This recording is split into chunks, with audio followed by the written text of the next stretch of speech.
मिर्जापुर जनपद के मझवा में उपचुनाव जारी है और हमारे साथ हैं बहुजन समाज पार्टी के प्रत्याशी दीपक तिवारी जी। दीपक जी, क्या नजर आता है इस बार, क्या मुद्दे हैं और किन मुद्दों पर चुनाव लड़ा जा रहा है? मुद्दा तो विकास का ही मुद्दा है। यहाँ पर मेन मुद्दा विकास का है। विकास के मुद्दे पर लड़ा जा रहा है क्योंकि अन्य जो भी राजनीतिक दल लड़ रहे हैं या सरकार लड़ रही है, उन्होंने पूरे चुनाव में विकास के मुद्दे की बात नहीं की। सत्ताधारी दल का कहना है कि विकास के और मुद्दे पर हम चुनाव लड़ रहे हैं और विकास सबसे ज़्यादा किया है, इसलिए चुनाव जीतने का अधिकारी हम हैं। तो समाजवादी पार्टी कहती है कि पिछला जो इतिहास देखा जाए उसमें समाजवादी पार्टी सबसे भारी पड़ती है। क्या दिखाई दे रहा है, क्या वस्तुस्थिति है, जमीनी हकीकत? देखिए, सच्चाई तो ये है कि अगर सरकार अब विकास की बात करती है कि हमने विकास किया है, तो इस उपचुनाव में मुख्यमंत्री से लेके उप मुख्यमंत्री से लेके 1 से सवा महीने के अंदर 12 बार वो लोग आके चौपाल कर चुके। सभा नहीं, चौपाल कर रहे हैं गांव में 150, 200, 500 को लेके। तो ये मुख्यमंत्री की हैसियत नहीं होनी चाहिए। अगर आपने विकास किया तो आपको आने की क्या ज़रूरत थी यहाँ पर? और रही आप जो समाजवादी की बात कर रहे हैं, तो उनका तो यहाँ कोई इतिहासी भूगोल नहीं है मझवा विधानसभा में, वो क्या बात करेंगे? उनका कहना है कांग्रेस चुनाव तो लड़ नहीं रही है।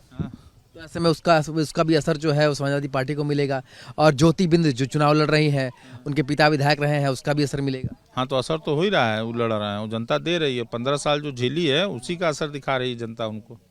इस बार अपनी जीत के लिए पूरी तरह से आश्वस्त हैं। ये तो मझवा की जनता तय करेगी, जीतेगा कौन, हारेगा कौन। दीपू तिवारी नहीं तय करेंगे। जमीनी हकीकत क्या दिखाई देती है? जमीनी हकीकत, बहुजन समाज पार्टी मजबूती से चुनाव लड़ रही है और समाज के लोग बहुजन समाज पार्टी के साथ खड़े हैं।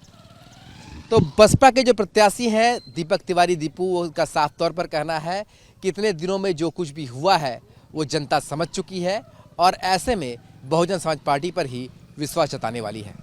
मिर्जापुर जनपद के मझवा में उपचुनाव जारी है और हमारे साथ हैं बहुजन समाज पार्टी के प्रत्याशी दीपक तिवारी जी। दीपक जी, क्या नजर आता है इस बार, क्या मुद्दे हैं और किन मुद्दों पर चुनाव लड़ा जा रहा है? मुद्दा तो विकास का ही मुद्दा है। यहाँ पर मेन मुद्दा विकास का है। विकास के मुद्दे पर लड़ा जा रहा है क्योंकि अन्य जो भी राजनीतिक दल लड़ रहे हैं या सरकार लड़ रही है, उन्होंने पूरे चुनाव में विकास के मुद्दे की बात नहीं की। सत्ताधारी दल का कहना है कि विकास के और मुद्दे पर हम चुनाव लड़ रहे हैं और विकास सबसे ज़्यादा किया है, इसलिए चुनाव जीतने का अधिकारी हम हैं। तो समाजवादी पार्टी कहती है कि पिछला जो इतिहास देखा जाए उसमें समाजवादी पार्टी सबसे भारी पड़ती है। क्या दिखाई दे रहा है, क्या वस्तुस्थिति है, जमीनी हकीकत? देखिए, सच्चाई तो ये है कि अगर सरकार अब विकास की बात करती है कि हमने विकास किया है, तो इस उपचुनाव में मुख्यमंत्री से लेके उप मुख्यमंत्री से लेके 1 से सवा महीने के अंदर 12 बार वो लोग आके चौपाल कर चुके। सभा नहीं, चौपाल कर रहे हैं गांव में 150, 200, 500 को लेके। तो ये मुख्यमंत्री की हैसियत नहीं होनी चाहिए। अगर आपने विकास किया तो आपको आने की क्या ज़रूरत थी यहाँ पर? और रही आप जो समाजवादी की बात कर रहे हैं, तो उनका तो यहाँ कोई इतिहासी भूगोल नहीं है मझवा विधानसभा में, वो क्या बात करेंगे? उनका कहना है कांग्रेस चुनाव तो लड़ नहीं रही है। तो ऐसे में उसका भी असर जो है वो समाजवादी पार्टी को मिलेगा, और ज्योति बिंद जो चुनाव लड़ रही हैं, उनके पिता विधायक रहे हैं, उसका भी असर मिलेगा। हाँ, तो असर तो हो ही रहा है। वो लड़ रहे हैं, वो जनता दे रही है। 15 साल जो झेली है उसी का असर दिखा रही है जनता उनको। इस बार अपनी जीत के लिए पूरी तरह से आश्वस्त हैं। ये तो मझवा की जनता तय करेगी, जीतेगा कौन, हारेगा कौन। दीपू तिवारी नहीं तय करेंगे। जमीनी हकीकत क्या दिखाई देती है? जमीनी हकीकत, बहुजन समाज पार्टी मजबूती से चुनाव लड़ रही है और समाज के लोग बहुजन समाज पार्टी के साथ खड़े हैं। तो बसपा के जो प्रत्याशी हैं दीपक तिवारी दीपू का साफ तौर पर कहना है कि इतने दिनों में जो कुछ भी हुआ है वो जनता समझ चुकी है और ऐसे में बहुजन समाज पार्टी पर ही विश्वास जताने वाली है।